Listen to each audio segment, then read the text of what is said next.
पवन सिंह जी का एक सॉन्ग जो कि सुर म्यूजिक चैनल से आया है। ये सॉन्ग शिल्पी राज और पवन सिंह दोनों मिलकर गाए हैं। बता दे दोस्तों, यह सॉन्ग रे बना तारू टाइट ता हो जाइबू ढीला, परखंड हाय जिला बबुआहनी से हिला, परखंड हो या जिला बबुआहनी से हिला। ये सॉन्ग बहुत ही कम समय में 2 मिलियन प्लस लोगों ने इस सॉन्ग को अपना प्यार दुलार दिया है। बता दें दोस्तों, इस सॉन्ग को लिखने वाले राइटर विजय चौहान जी हैं और म्यूजिक डायरेक्टर शुभम SBR जी हैं। इस सॉन्ग का वीडियो शूटिंग बहुत ज़बरदस्त तरीका से हुआ है। बता दें दोस्तों, जिस प्रकार से यह सॉन्ग रनिंग कर रहा है, लग रहा है कि यह सॉन्ग ट्रेंडिंग में जाएगा।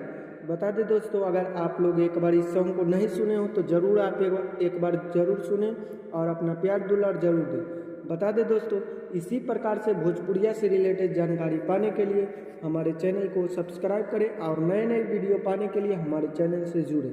धन्यवाद।